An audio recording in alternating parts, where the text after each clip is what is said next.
everyone, welcome to our channel, Rebecca Stu and the crew. I'm Rebecca, and today we have a new DIY using a new product from Dollar Tree. The supplies we'll need is a knitting loom from the Dollar Tree. We'll need the hook that comes with it, a needle, and some scissors. We're also going to need a stitch marker, but it's not necessary. If you don't have one, don't worry about it. Some polyester fiber fill and the Chanel ribbon. We'll use the yellow and black, and then we'll need some orange yarn as well. We're going to need some ribbon, and that's it. So let's get crafty. So the first thing we're going to do is we're going to secure our yarn to the anchor peg, which is that little peg that sticks off to the side. This is our casting on row. This will not count in the pattern. So this row is just the first row to get the yarn on the spool. All we're doing is we're working in a zigzag pattern from front and back. So we go in front of one peg, behind the next, until we get all the way around our loom back to that starter peg. Now that we have that done, my cat came to help as usual. He sees yarn, he loves to play with it as usual. So now what we're going to do, that zigzag pattern is done, we're just going to wrap the yarn all the way around the loom on top of the last row. We're going to skip that first peg just for the first row. And then what we're going to do is we're going to take each one that has two pieces of yarn, and those are the ones we're going to cast on. So we're going to take that bottom piece of yarn and pull it up and over the top piece of yarn and over the peg. So each one that has two pieces, those are the ones you're pulling up and over. So it's every other peg.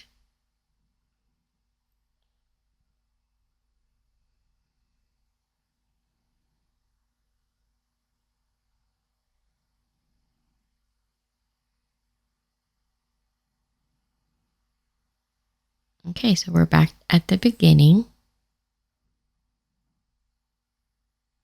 So what we're going to do is make sure all of that yarn is pushed all the way down to the bottom. Here's what it looks like with the casting on row. Now we're going to start the rows for the body, and I did 30 rows for this pattern. So we're still going to go behind that first peg for the first row.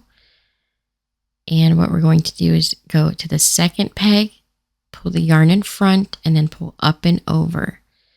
The second peg again, just put the yarn in the front, pull that bottom piece of yarn up and over the top piece and over the peg. So pull the yarn in front,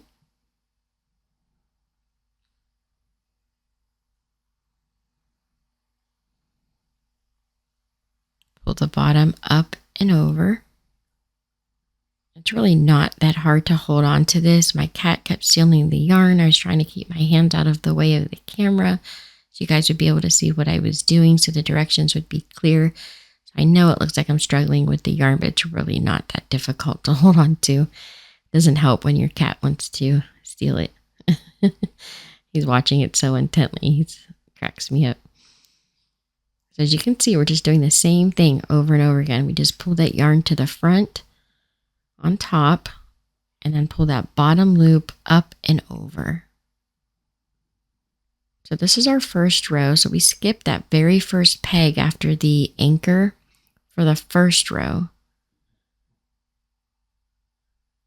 But once we get back to the beginning here, we'll include that first peg. And that will be the only row that we do it different. So I slowed the camera down a little bit here so you guys could see it better. So I finished that last peg, and we're back at the anchor.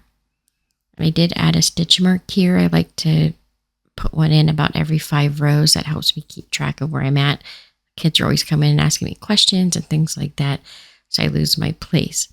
Okay, so after that anchor peg, that's that first peg there that we skipped the first time around, we're just going to wrap the yarn around it twice. Just make a loop. So we wrapped it around the first time. The second time we just went across the front of it so we can pull that bottom loop up and over and include it in our pattern. And then we'll just do the rest of the pattern the same way we did the last row. You just put the yarn at the top, in front and pull the bottom loop up and over. And you're going to do this for 29 more rows. Once you get to about row 3 or 4, go ahead and remove that yarn that's on the anchor peg. Just let it hang free. And you want a pretty long piece on that anchor peg when you first start out. That's going to be our drawstring to close this up at the end. As you can see, you want to pull your fabric down through the loom as you work. In each row, make sure you push your yarn down to the base to give you room to put the yarn on top and in front without getting it all twisted up. So I always make sure I push it down and then pull up and over. But it helps if you have the yarn pushed all the way down to the bottom. Gives you room to work.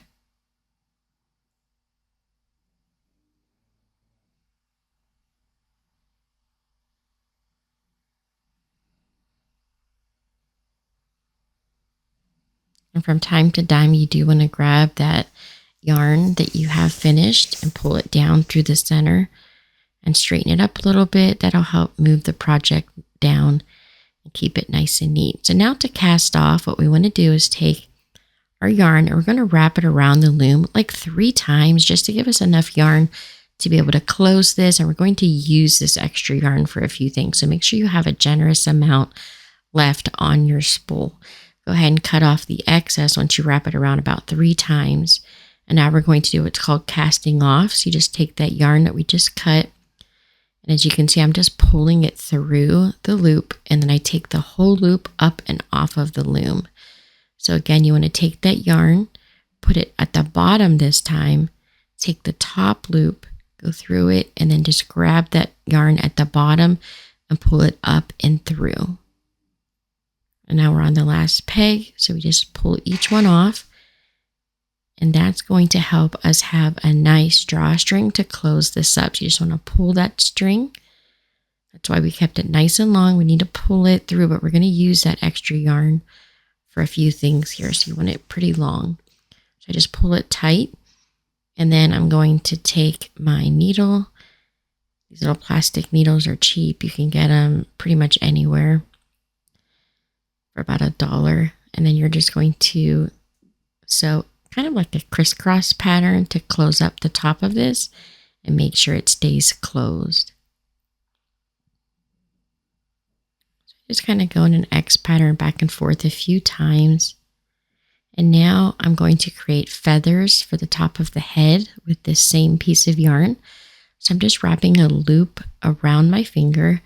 And then I take the needle and I push it through the top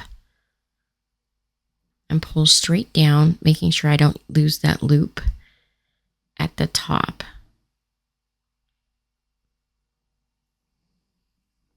Just want to hold on and then pull it kind of tight onto your finger and then go back up through the center, make another loop, go down through the center.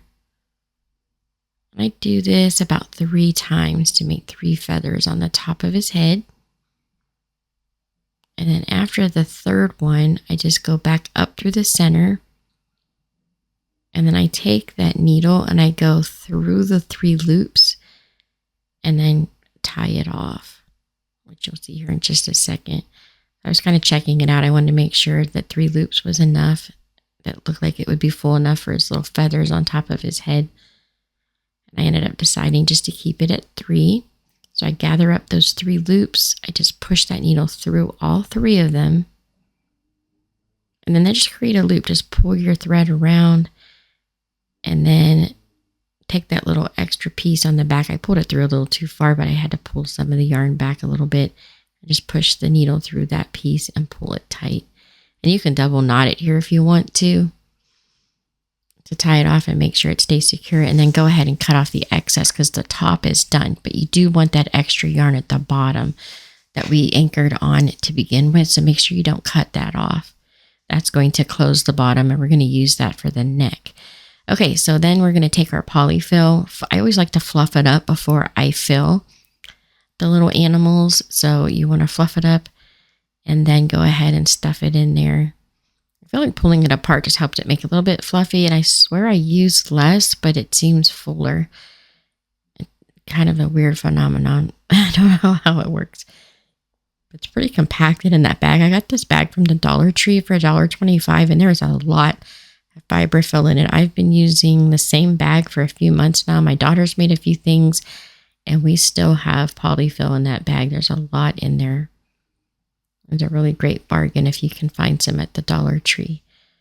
We'll go ahead and take out all of our stitch markers. Once we have it as full as we like it, then you can go ahead and pull the bottom tight. Again, it's just like a drawstring. That was our casting on row. I'm going to pull it nice and tight. Make sure your feathers are still there. And then we'll take our large needle and we'll thread that again.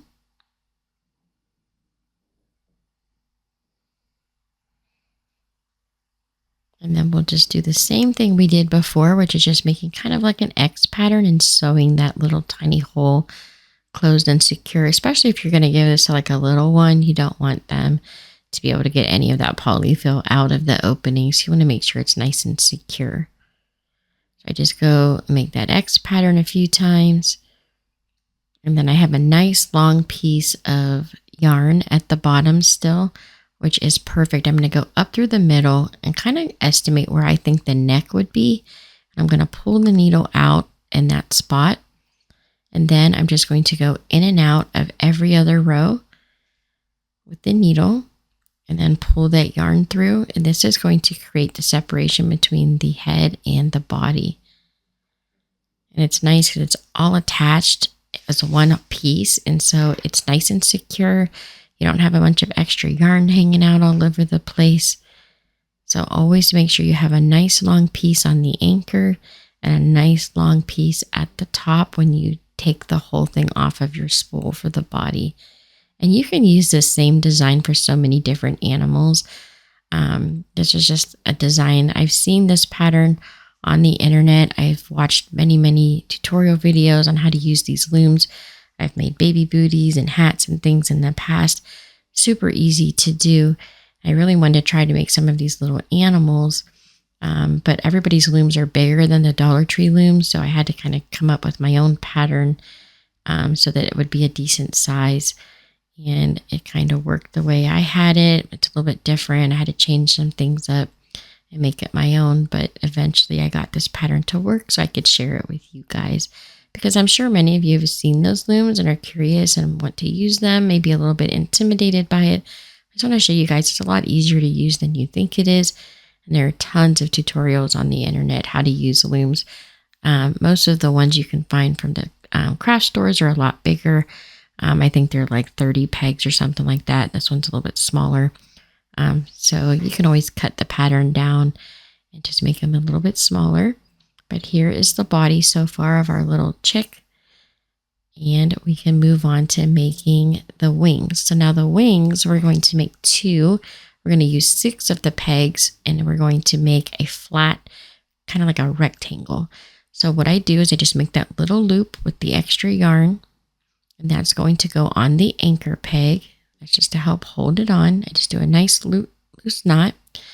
And then we're going to use 6 of the post. We're going to do the same thing we did the first time, just zigzag in and out. And then we'll take that yarn and go across the front back to the anchor peg. And just like the first thing we did, we're going to take the bottom piece and pull it up over the top to every post that has 2 pieces of yarn. So that's our casting on row. And now the first peg, we're going to take that yarn and we're going to wrap it around the first peg and pull the yarn in the front of the second peg and then go up and over and then continue the process all the way across. Pull the yarn in front of the peg or the post and then pull the bottom yarn up and over. This is peg number 5. And then the last one. And then we're going to take that yarn, pull it around the back of the first peg, and in front of the second peg. And you'll do that for each row. So you'll go in front of the second peg, pull that bottom yarn up and over, and keep working your way all the way across back to that first peg. So for this row, when we go all the way back to the first peg that was kind of skipped on the first row, we're going to include it. So we're going to do something just a tad different for this very first row on the way back. So it's only got one loop right now. So we'll take that bottom loop, go up and over, and then we're going to take that yarn and we're going to make a loop around that first peg. So we have two pieces of yarn on it. So I just wrap it around the front, go up and over, and then pull each of the yarn pieces in front and then the bottom up and over. So again, you just pull the yarn in front and the bottom piece up and over and just work your way back and forth across these 6 pegs for 10 rows. And that's going to create a nice flat piece that we'll cast off and we'll be able to use as the wing. And you'll want to repeat this whole entire step here a second time for the second wing. And then pretty much the feet are made the same way. We just do it a little bit different when we take it off. So these next 3 parts, the wings and the feet, are pretty similar. So as you can see, I'm releasing that anchor because it's going to keep pulling that yarn. And I wanted it to be able to start making its way down inside of the loom. So you'll want to release that beginning piece of yarn that you started with. And then just keep working your way back and forth.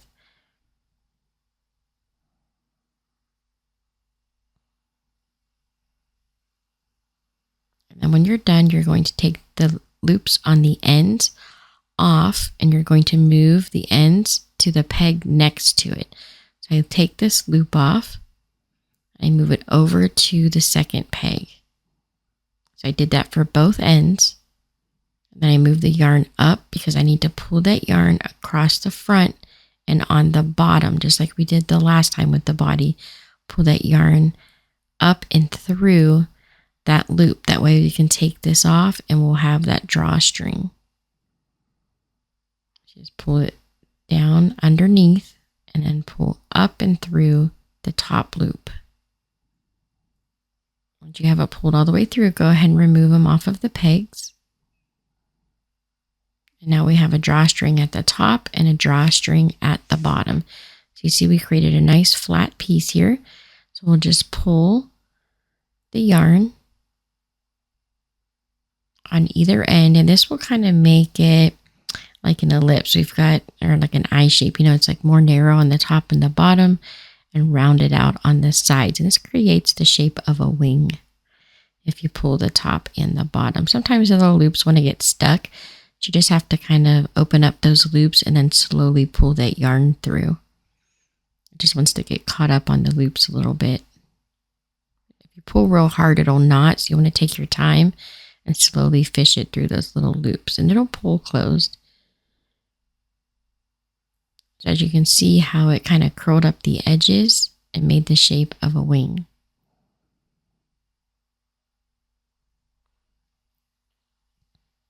So then I thread my needle,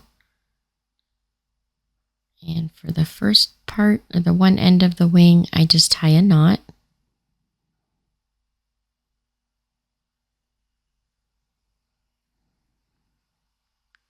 Pull that nice and tight, and then we'll switch to the other side. We'll thread the needle with that piece of yarn, and then use it to tie a knot on the other end. Now, for this wing, you'll see that I cut the yarn off of both ends, the excess yarn that I have. That's only because I've already sewn the first wing on. So if you're working with the first wing, I would use that really long piece of yarn that you tied off the ends with. I would leave one end on, and I would use that to attach it to the body of your peep. I cut the ends off of this one because I've already sewn one of the wings on, as you can see here. And then I took that long piece of yarn and I went straight through the body at the top of the wing, straight through, and pulled that yarn out the other side. And that kind of was like a marker to help me line up where to put the wing on the other side of the body. That way I get them in about the same spot. So I've got that yarn already through the body and attached. So I'm just going to kind of fold the end of that wing in a little bit on the end so you don't see where I cut that excess yarn off. And then just pull that yarn up and through the wing. And then I just hold it in place and I start to sew it on. But if you see here, I'm kind of taking those edges that rolled and I'm tucking them under just a little bit before I sew this on. And that helps kind of puff up that wing. If you want, you can even tuck a little bit of polyfill inside the wing because it has enough space there. You can stuff it if you want to. I really didn't think it was necessary. I thought they were kind of puffing up on their own enough, and I don't really have a little one that's going to play with it, so it's not going to smash the wings down at all. But I just continue to like roll those edges under and then take that needle and stitch all the way around the wing, making sure it's nice and secure. I'm not doing any kind of fancy stitches. I'm just going in the body, up through the wing and out, and just keep working my way all the way around. There's no like in-depth sewing that you need there. Now for the feet, we're going to do 10 posts and 15 rows flat, just like we did the feet. So it's exactly the same direction. So I'm just going to go really fast here doing the feet. And like I said, it's the exact same directions, except you want to use 10 pegs instead of the 6. And you want to make more rows, which was in the directions, or I think it was 15 rows. And then, of course, when you're done, you want to keep that excess yarn to cast off with, and you also need that to sew the feet up at the end. So you take that end peg, remove that loop, put it on the second peg, and then loop the bottom string up and over. Again, on the end, when you're getting ready to take it off, take that last loop off, move it to the second peg, take that bottom yarn, go up and over. And now you can get the rest of this off without the ends coming apart. You move all of the yarn up to the top, take that piece of yarn across the bottom, and then just start pulling that yarn up and through all of the loops. You go down through that loop, grab the yarn and pull it up. A little bit tight. I was having trouble getting it pulled through. So you want to pull the yarn up and through that loop.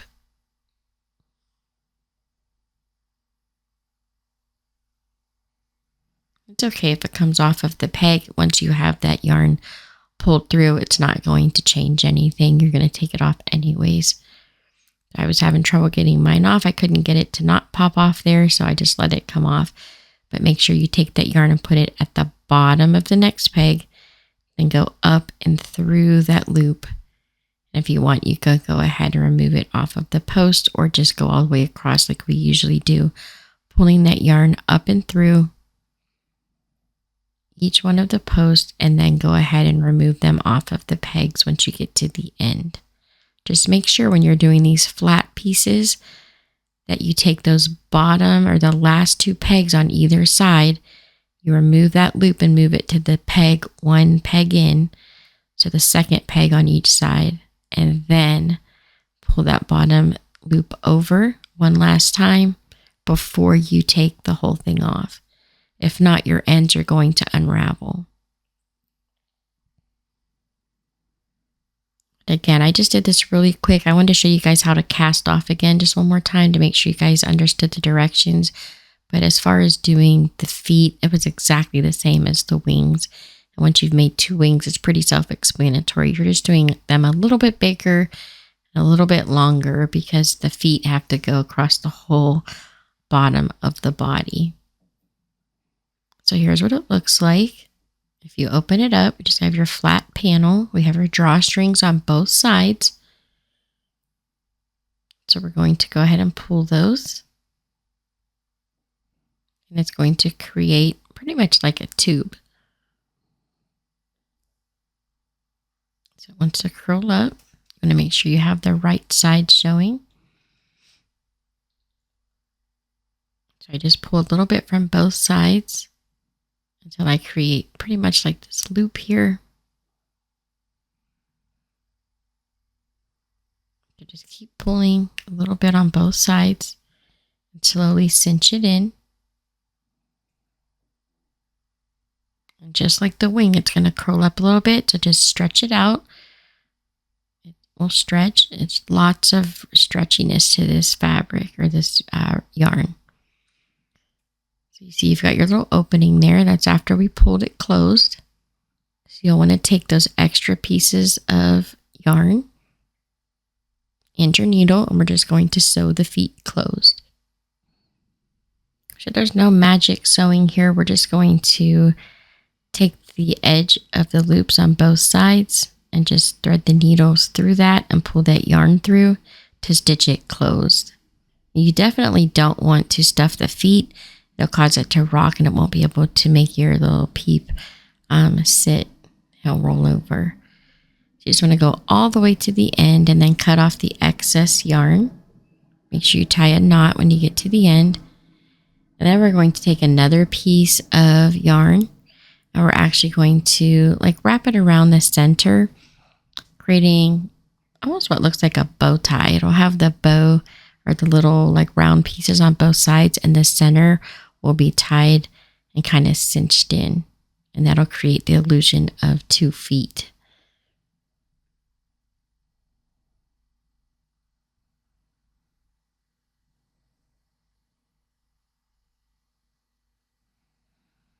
Every once in a while, my needle wanted to slip out of the yarn.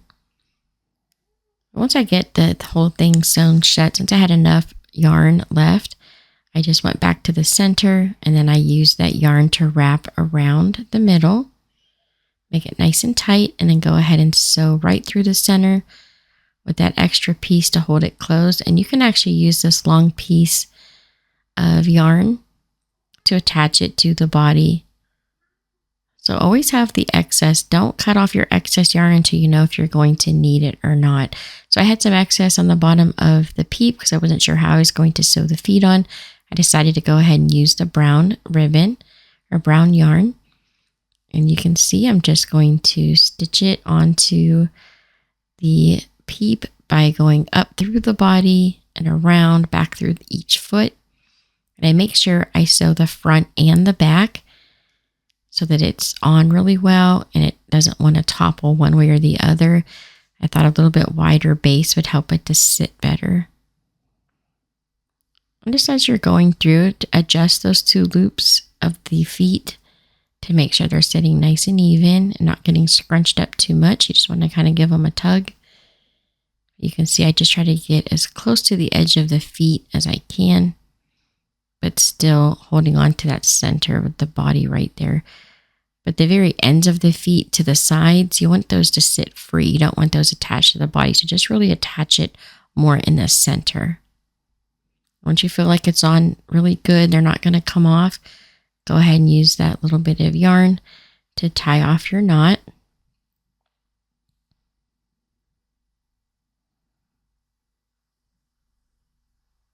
I always make a double knot to make sure it doesn't come undone.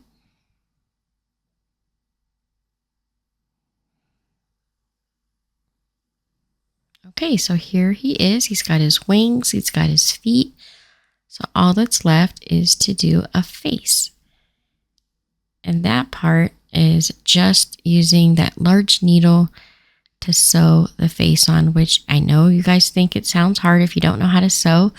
I'm not a really good sewer, but I was able to create a very simple face. So I'm taking my stitch markers and I'm marking where I think the eyes would be just to help give me a guideline of where I'm going to put the beak. I didn't have any orange thread that was small enough, so I actually took one of those little carrots Dollar Tree sells around Easter, and I took the orange twine off of it to use as the beak for this project.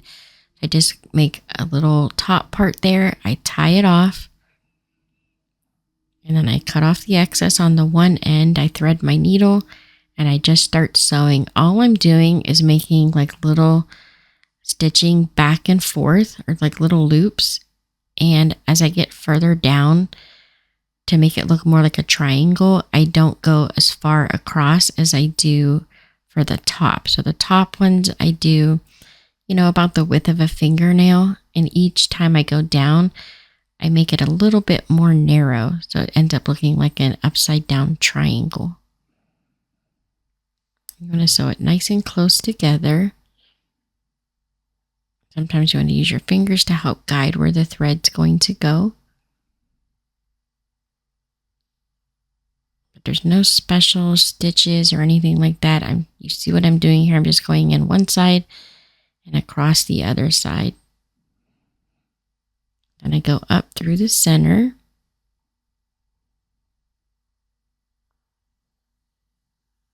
Cut off the excess. And then I'm going to fish this yarn down through the body. That way I don't have to try to tie it off any special way. And then I just cut off the excess and then tuck the end in. So that's nice and secure. And now we'll make the eye. So I have just a piece of black yarn and I make a tiny little stitch and I sew, like I said, just one tiny little stitch there, and I just do a double knot, and that's the beginning of the eye. And actually you could probably even just knot this a few more times and then cut off the excess and call it a day. That could be the eye all by itself. You don't really have to do much more than that. But I'm going to make mine just a little tiny bit thicker. So I went back through those same stitches once it was tied off in a knot about 2 or 3 more times. And then once I thought the eye looked thick enough, then I just took my needle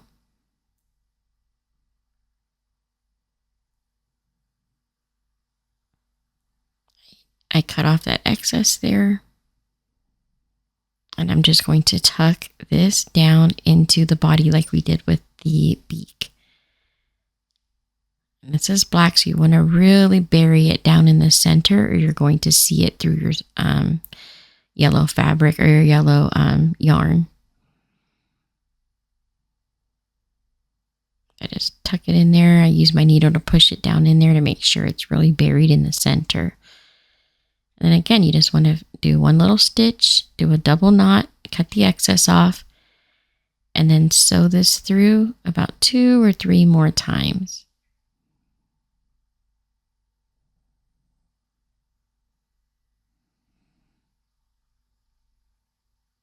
Just want to make it as close as you can to what the first eye looks like. Then I took some ribbon and I gave him a little bow tie. I thought it was missing something. It just looked a little plain. So I made this cute little bow. And then we'll cut the edges off. Give it that little dovetail. And he's pretty much finished. I absolutely love this little guy. It's so cute. I wish I would have had it done before Easter. It would have been a really cute addition to my Easter decor. You guys, these looms are so easy to make. I highly recommend you pick them up. There's 3 different versions. They have a really small one. They also have a longer oval shaped one, and then this round one that we used today in our little duck here. I hope the directions are clear.